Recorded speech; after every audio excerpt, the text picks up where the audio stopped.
Persian Empire was the largest empire that the ancient world had seen, extending from Anatolia in Egypt, across Western Asia, to northern India and Central Asia. Persian Empire, also known as the Achaemenid Empire, lasted from approximately 559 BCE to 331 BCE. Persia was the ancient name for the territory we now recognize to be the modern-day nation of Iran. Modern scholars believe that the early Persians worshipped gods of the natural earth, such as fire, earth, and the sky. What made this empire different from the others was its acceptance of people from different origins and faith. People were allowed to practice their religion without being discriminated against, and this tolerance attracted many citizens from nearby places. Other kingdoms did not grant such freedoms during this era. Persian Empire is also credited with creating the world's first Charter of Human Rights.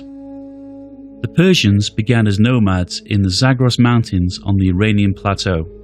By developing water tunnels carved out of mountains called gannets, the Persians were able to keep livestock and grow crops.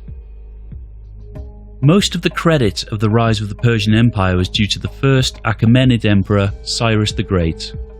He came to power in 559 BCE, and thanks to his military and political genius, ruled the largest empire the ancient world would ever see. When he was crowned king of Persia, Cyrus II was little more than a tribal leader of the Perusa, or Persian people, who lived in the south of present-day Iran.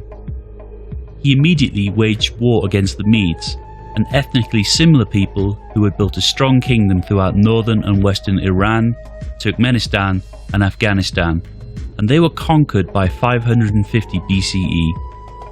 Afterwards, Cyrus the Great immediately set his sights on the other major powers of the region. He turned his attention to expanding his dominions beyond and marched against Anatolia. There he defeated the powerful kingdom of Lydia and its legendary, wealthy king Croesus. To consolidate his role in Anatolia, instead of slaying his beaten foe, he befriended King Croesus, who later became advisor and held a position in the royal court. Cyrus the Great introduced coins to the Persian Empire after 546 BCE, following his conquest of Lydia and the defeat of its king Croesus. Croesus had put into place the first coinage in history. It seems Cyrus initially adopted the Lydian coinage as such and continued to strike Lydia's lion and bull coinage. After Anatolia, he then conquered another prosperous city, Babylon. After the city fell, Cyrus did not sack the city, rather he respected the people of Babylon and their religion by paying homage to the Babylonian deity of Marduk. Cyrus also freed the Jews from Babylonia and believed in letting people have their religion and culture. By 547 BCE, Cyrus the Great had subjugated the powerful kingdoms around him, and the Persians became the dominant force in the ancient world. Cyrus's people called him father, and even people he defeated called him a worthy ruler and lawgiver. He brought different architectural possibilities and built the capital city of Pasargadae. In 530 BC, Cyrus died, but there are conflicting accounts of his death. Different sources noted that Cyrus died in battle or died of sickness. The most plausible is that he was captured and killed during a war against the nomadic, savage Massagetai. After Cyrus's son succeeded him, and later a distant cousin, a brilliant general came to power of the Persian Empire, Darius the Great. When Darius I took over as the Persian king in 522 BCE, he spent most of his time consolidating the gains of his predecessors. Darius ascended to the throne by overthrowing the legitimate Achaemenid monarch Bardiya, whom he later fabricated to be an impostor.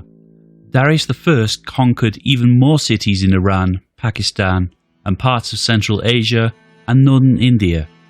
Under his rule, the Persian Empire became the most powerful state in the ancient world. Darius's engineers contributed to make grand architectural structures and engineering advancements. Also, under his reign, built his own capital, Persepolis. Darius also had the cliff-face Behistun inscription carved to record his conquests, an important testimony of the Old Persian language. Persepolis was the capital of the Persian Achaemenid Empire until its destruction in 330 BCE. Its name comes from the Greek Persepolis, or Persian city, but the Persians knew it as Parsa, city of the Persians. Construction began between 518 and 515 BCE under Darius I, who wanted a fresh start for Persian government administration and moved the capital from Pasargadae, the capital established by Cyrus the Great. The city of Persepolis was located in a remote region in the mountains, making travel there difficult in the rainy season of the Persian winter. So the administration of the Achaemenid Empire was also overseen from Ecbatana, Babylon, and Susa. Persepolis was a spring or summer royal residence and seems to have been intended as a ceremonial centre where representatives of subject states came to pay respects to the king.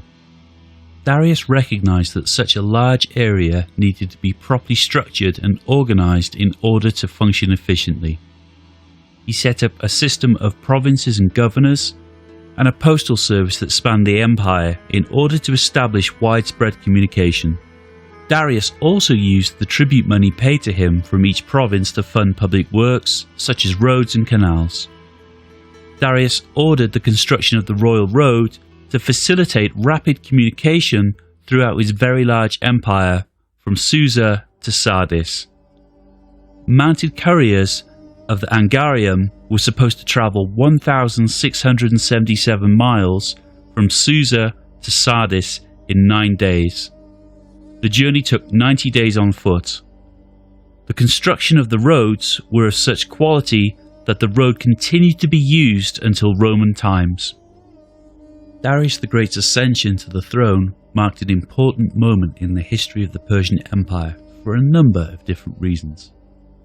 It ushered in the era of Persian satraps. These were essentially regional governors who had extraordinary power.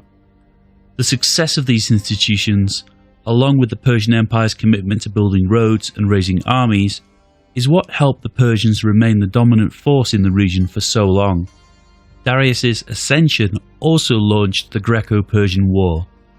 This conflict lasted roughly 50 years and played a major role in the history of the Persian Empire, largely because it ended their attempts to expand westward through Greece. At this time, Susa became the Persian capital, located further north than Persepolis and Pasargadae. Susa was chosen to be the capital city of the Persian Empire because it was connected to the King's Road and also constructed by Darius I, which made it easier for the Persian monarch to move about and govern his empire. By the end of the 6th century BCE, Darius began to look for ways to expand the Persian Empire, and Greece was a natural target because of its riches, culture, and lack of political direction. Darius I attempted the first Persian invasion of Greece, with the support of a Greek tyrant, Aristogoras, but their attack failed miserably. Aristogoras, fearful that his fellow Greeks would seek revenge and that Darius I would try to punish him, encouraged the Greeks living in Persian-controlled Turkey to revolt against Darius I, which they did. These revolts, which became known as the Ionian Revolt, took place between 499 and 493 BCE, and they ended with the Greeks sacking the Persian regional capital of Sardis. In response to this rebellion, Darius I launched a full-scale invasion of Greece. He pulled together a fleet of Egyptians and Phoenicians, and summoned his armies from all around the empire. He sent his fleet through the Aegean Sea towards Athens and Eretria, where they reached Eretria, burning it to the ground. However, his army was stopped before it could reach mainland Greece, and the Greek army, although outnumbered, managed to win the decisive Battle of Marathon in 490 BCE.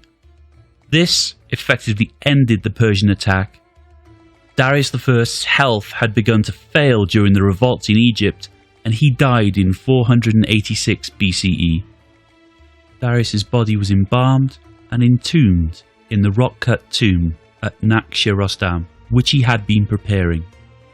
An inscription on his tomb introduces him as Great King, King of Kings, King of countries containing all kinds of men, King in this great earth far and wide, a Persian, and son of a Persian.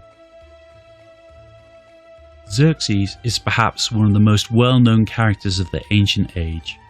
He was famous for his taste in harems, and his arrogance was known throughout the land. Xerxes was known as the God King, and all who came in his way had to bow. When Xerxes first came to power, he was not particularly interested in conquering more territory. He spent the first part of his time as emperor consolidating his realm. Revolts during this period of time were frequent, and it occupied most of the king's time and efforts. But by 480 BCE, the king's priorities and motivations began to change.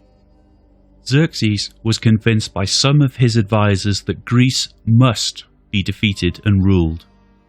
Xerxes summoned one of the largest armies ever seen anywhere in the ancient world. Some estimates suggest that the force totaled 180,000 men.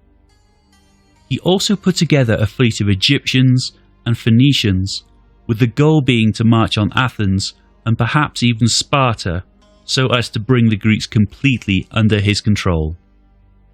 Initially, he was quite successful. He managed to round the Thracian coast, the territory to the north of the Aegean Sea, and march down onto the Greek mainland, something Darius I had been unable to do. However, key defeats against the Spartan-led force at the Battle of Thermopylae and against the Athenian-led navy at Plataea and Mycale ended the Persian invasion once and for all. After the military blunders in Greece, Xerxes returned to Persia and oversaw the completion of many construction projects left unfinished by his father at Susa and Persepolis. He oversaw the building of the Gate of All Nations and the Hall of 100 Columns at Persepolis, which are the largest and most imposing structures of the palace. Xerxes oversaw the completion of the Apadana, the Tequira, the Palace of Darius, and the Treasury, all started by Darius, as well as having his own palace built, which was twice the size of his father's. Xerxes' architectural ideas were similar to that of Darius, though on an even more gigantic scale. He had coloured enamelled brick laid on the exterior face of the Apadana.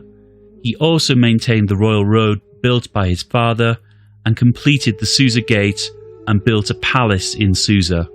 In the end, Xerxes was assassinated by one of his own ministers, Artabanus, who intended to sit on the Persian throne himself. This plan failed as Artabanus was subsequently killed by one of Xerxes' sons, Artaxerxes, who became the next Achaemenid king. After the reign of Xerxes, the Persian Empire entered into a period of relative decline. In part 2 of this video, we will examine the fall of the Persian Empire and how the greatest empire of the world suffered pain of progress.